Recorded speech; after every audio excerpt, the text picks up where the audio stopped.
Salut la famille, bienvenue une fois de plus sur un nouveau tutoriel.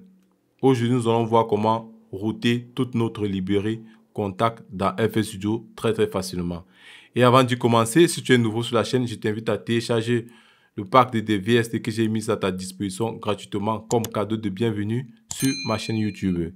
Et en fait, j'ai deux annonces à vous faire dans cette vidéo. La première, désormais, nous allons utiliser Studio One dans les vidéos prochaine, raison pour laquelle je t'invite à activer la clé de notification pour ne pas rater cette vidéo. Par le passé, je voulais faire des vidéos dans Studio One, je n'arrivais pas à faire cela parce que je n'avais pas l'ingrédient pour faire cela. Et en fait, par les recherches sur le net, je suis tombé sur Voicemeeter qui va nous permettre de gérer l'interface de Studio One très facilement, étant donné que j'utilise OBS comme capture d'écran. Et OBS n'arrivait pas à prendre en compte Studio One, mais j'arrivais facilement à gérer par FL Studio. Et j'ai déjà fait une vidéo sur OBS et FL Studio, raison que laquelle je t'invite à regarder cette vidéo. Elle est vraiment très instructive. Comme ça, tu vas pouvoir nous partager tes connaissances facilement sur le net. Là, Voicemeeter, ma carte son va entrer dans Voicemeeter. Voicemeeter va gérer mon OBS, il va gérer maintenant FL Studio et il va pouvoir ici gérer d'autres logiciels. En fait, ça, c'est la version simplifiée. Il y a la version un peu plus complexe. Là, il y aura plusieurs ports. Là, j'ai quelques ports. J'ai l'entrée de mon micro. Ici, j'ai la sortie de mon micro. Ce n'est pas l'objet de la vidéo. Nous allons voir aujourd'hui comment router Kontakt facilement dans FL Studio. Ça, toutefois tarder. Allons directement au vif du sujet. Là, j'ai déjà Kontakt FL Studio ouvert, pardon. Nous allons charger Kontakt et nous allons lui attribuer certains instruments, certaines librairies. Je vais prendre Action Scream que voici. Et je vais donner une parenthèse. Je vais tirer votre attention sur ce petit onglet que vous voyez ici là. En fait, il y a certaines librairies qui ne prennent qui ne prennent pas en compte la sortie output et la sortie MIDI channel. Raison pour laquelle il faudrait activer cela. C'est une parenthèse par rapport. Je vais charger une autre librairie. Je vais prendre cette trompette. Et après, je vais prendre un petit violon que j'adore vraiment. En utilisant vraiment cette technique, vous allez gagner en CPU sur votre machine. Donc, raison pour laquelle je vous invite vraiment à utiliser cette technique quand vous utilisez Kontakt. Nous partons sur cette clé à mollet, petite clé à mollet. Nous allons choisir le port Input. Input port. Nous allons rafraîchir le plugin. Maintenant, nous allons partir à Process. Nous allons appuyer sur Automap. En fait, Automap va être relié directement à notre console que voici. L'aventure ne s'arrête pas d'ici là.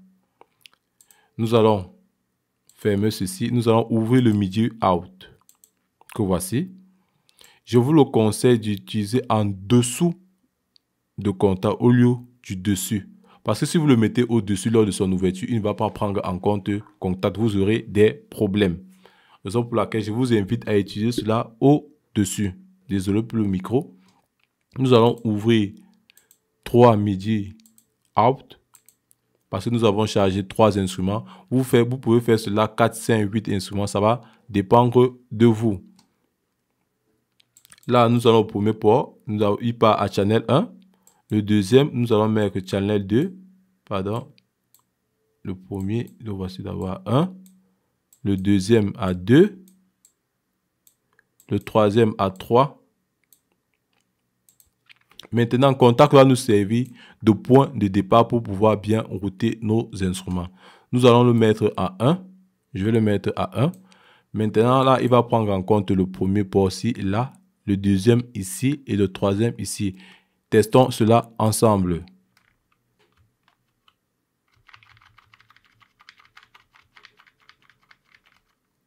Là, le son ne sort toujours pas.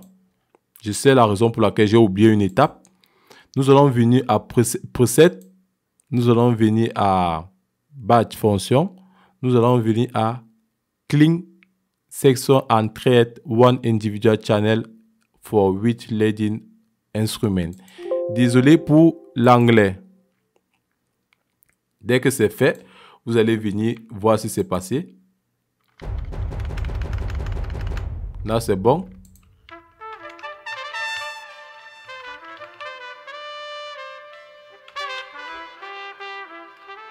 Nous allons tester le troisième instrument.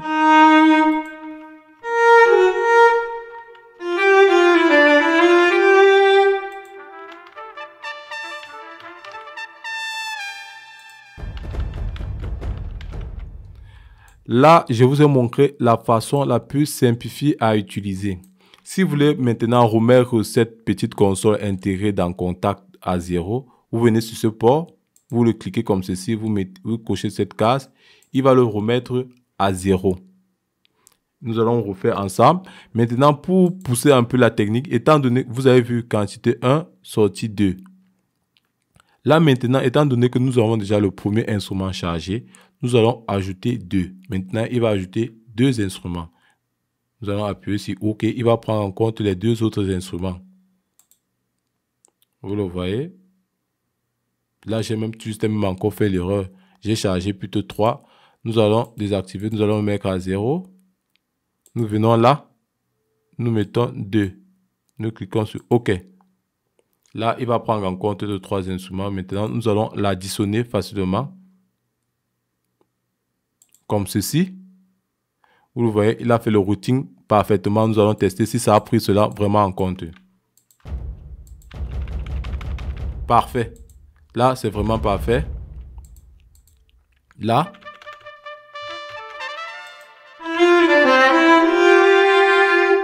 Ça, c'est une technique vraiment complexe. Maintenant, nous allons encore pousser cela. Nous allons toujours mettre clean. Maintenant, qu'est-ce que nous allons faire? Nous allons venir sur le output 1. Nous allons mettre quantité 1. Nous allons mettre quantité 1. Nous acceptons là. Et sur cette même quantité, nous allons venir ici. Là en bas, nous allons charger nous-mêmes. On allons faire ceci. Nous allons faire cela. Nous allons appuyer sur OK. Et maintenant, nous venons pareillement là. Nous faisons ceci. Nous faisons ceci. Nous cliquons. En fait, ça, cette méthode est un peu complexe. C'est juste pour vous montrer ces questions de tutoriel que je suis en train de faire ceci. Nous allons ajouter encore un port. Nous allons faire pareillement. Nous allons venir là. 1, 2. C'est juste une question de tuto. Hein. Nous allons voir si ça fonctionne parfaitement.